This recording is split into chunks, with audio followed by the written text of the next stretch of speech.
Hey, this is Danielle over at DIYDanielle.com, and today I'm going to show you how to make some easy folding gift tags with your Cricut. For this project, you're going to need a scoring wheel and some scrapbook paper, as well as the light grip mat. If you want to add any writing, you'll also need some pens. Okay, today I'm going to make some easy folding gift tags for Christmas. I am doing this last minute. It's the day before Christmas, and I want to be able to wrap things. I have no problem wrapping, but I always have a hard time finding tags. I want to make cloth ones eventually, but today we're going to do paper because I don't have time to do cloth.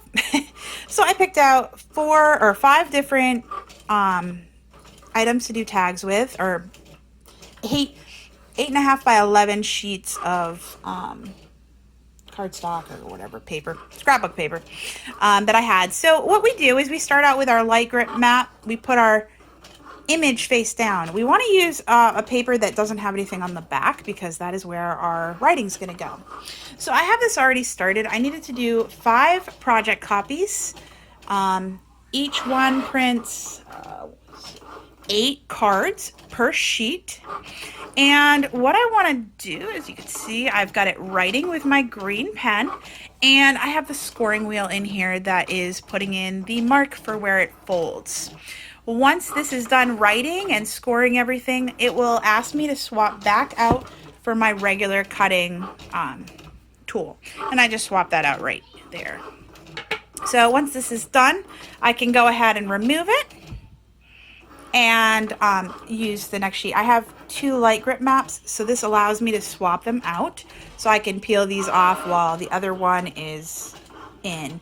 So I just have this preloaded and ready to go.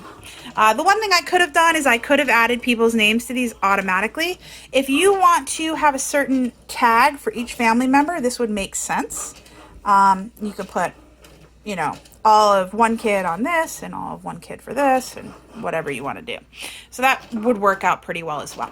So I am just going to let this go, wait until it gives me the notification to swap things over, and then let it cut, and then I will keep reloading for each page.